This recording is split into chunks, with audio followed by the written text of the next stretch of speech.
حبايبنا، عاملين ايه؟ يا رب تكونوا بخير. سبحان الله يا جماعة، انا معروفة كل ما انزل لازم اشوف حاجة تقلبني شوية. يعني استغفر الله العظيم يا رب. نفسي اعتزل ان انا انزل الشارع خالص، بس للاسف ببقى مضطرة.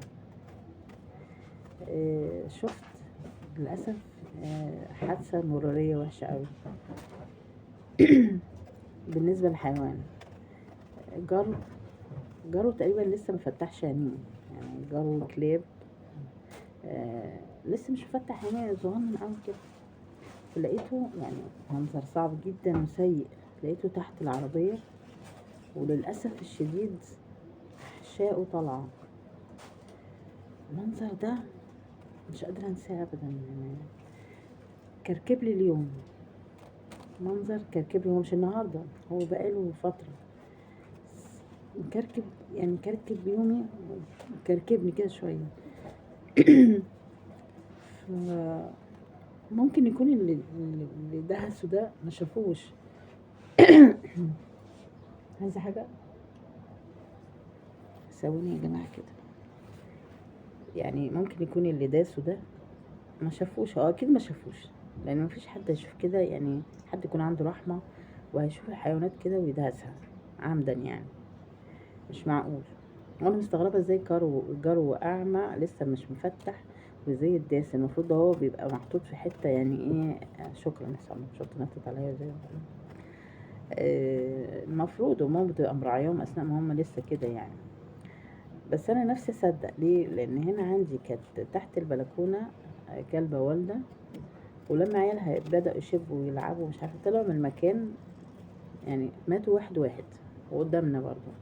انا نسمع يعني بنجري على صريخهم، ابص من البلكونه ابص الاقيهم خلاص مفرفرين، ما بيتشافوش وما بيلعبوا، ممكن يكونوا نايمين. بس انا نفسي يعني ببعت رساله لاصحاب العربيات، لما تيجي تشغل عربيتك بص تحتيها الاول، يعني بيبقى فيه تحتيها كلب نايم، وبص على الكاوتشات، يعني بتبقى فيها قطط نايمه برضو، بتبقى فيها قطط نايمه. وياريت تفتح العربيه من قدام تشوف الكبوت وتشوف بيبقى فيه برضو قطط جوه. القطط جوه دي بتبقى في الشتاء، لان يعني بيخشوا يتدفوا، العربيه مفتحه من تحت فبيخشوا يتدفوا في الكبوت. تحصل الكارثه لما تيجي تشغل عربيه. فاي واحد معاه عربيه يتقي الله سبحانه وتعالى ويبص في تحت العربية الأول، بس جاء على الكاوتشات في ايه تحت العربية، أي حاجة نايمة، فاهمني. يفتح الكابوت ويشوف العربية فيها ايه، لأن بتحصل كوارث وبلاوي. ودي برضو روح يا ولاد، يعني دول بيتنفسوا زينا زيهم بالظبط، ومخلوقين لغرض برضو. في حاجة تاني بقى، يعني شفت برضو بس حتى دي شفتها في النت، كلاب كتير قوي ومسمومة، كلاب كبيرة ومسمومة. الله، في منطقة معينة كلاب كتير ومسمومة ومرصصينهم كده جنب بعض، دي جريمة. انتوا كده هتعملوا اختلال في التوازن البيئي. ليه؟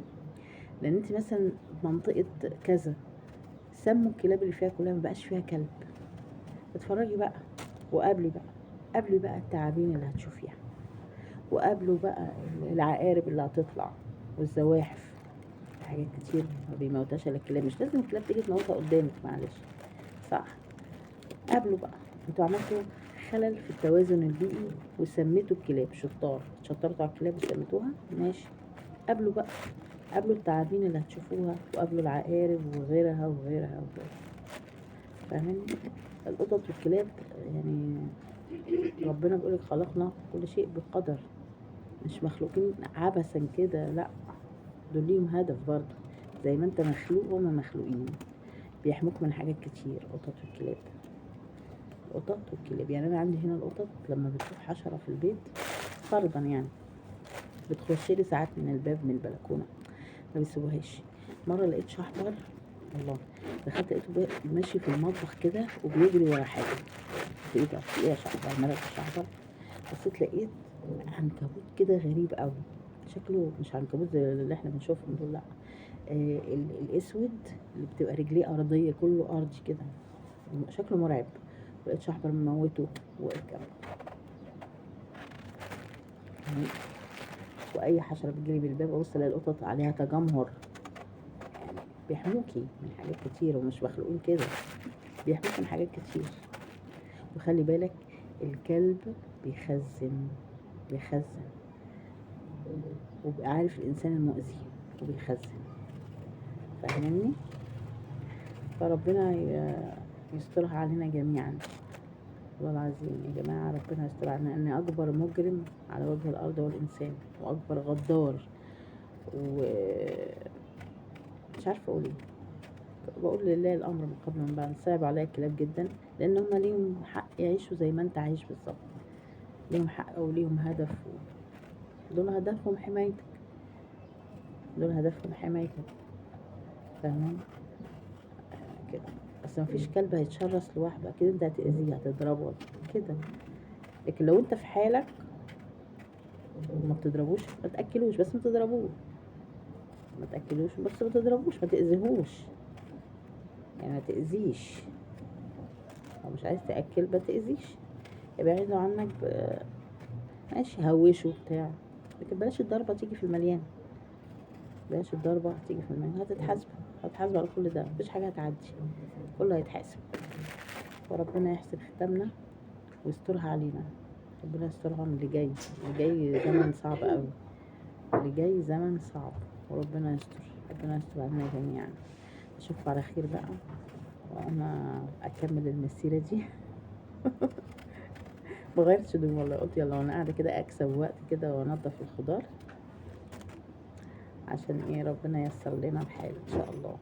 بس بندعي من الله تمام الصحه والعافيه، وربنا ما يحكش لحد ولا يحرجنا لحد يا رب، ما يحرجش حد لحد، وينور بسيرتنا جميعا. اسيبكم على خير حبيباتنا بقى، ايه، سلام.